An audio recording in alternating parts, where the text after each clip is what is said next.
Hey there, welcome back to another episode of Lost and Found's Life Behind the Bar. Today we're going to be demonstrating some speed pour methods. So this is a speed pour.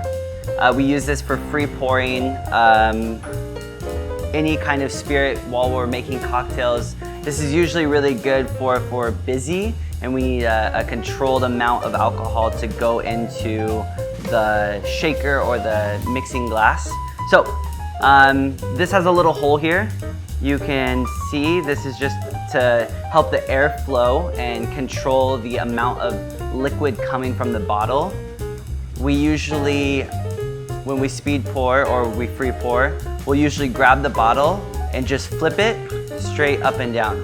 So you can see it's a really smooth pour coming out of the bottle, and this is causing not a lot of air bubbles to get in there. And it's just a really controlled method.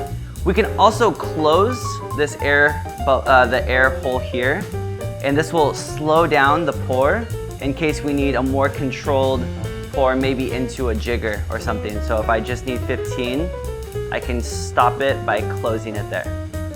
All right, let's talk about counting. When we're free pouring, we have a count that we can do in our head. This takes practice, so you're not going to get it right away. Usually I do 1, 2, 3, and each one count is 15 milliliters. So let's do 45 milliliters. 1, 2, 3. That's exactly 45 milliliters, or 1.5 ounces. So to do a half ounce, we just do a 1 count, 1, and it should be exactly 15 milliliters. But we want to move quick, so we're not going to use the jigger. We're going to do it directly into the shaker tin. So I have a couple of bottles here because I want to demonstrate when you're in a rush and you need different types of liqueurs or spirits or sugars into your drink, you can move fast. So maybe I need 15 milliliters of one thing and 45 milliliters of another. We just do 1, 2, 3, all right? And that should be 45 and 15. So let's double check our accuracy. And this is something you can do at home or when in your free time, just to make sure that you have the right amount of liquid going into your shaker tin. So that's exactly.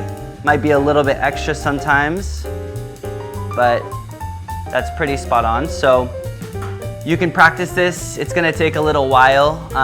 There's other ways you can start to incorporate this into making your drinks, and that's by grabbing 2 bottles or even 3 bottles at one time. So maybe I need the same even pour of all 3 bottles. Something like a Negroni, where you need Campari and you need gin and you need your sweet vermouth. You can grab all of them at one time, and 1, 2, right? They all have 30 milliliters. That's a 2 count, 2 count, 2 count. So you basically just poured everything into your shaker in 5 seconds, and you're ready to add ice and stir it. That's about it for speed pour. This is just a method that's gonna help you excel in making drinks in a really fast-paced, high-volume environment. Make sure that you subscribe to our channel. Leave any comments below if you have any questions or have any requests for future episodes, and we hope to see you for the next video.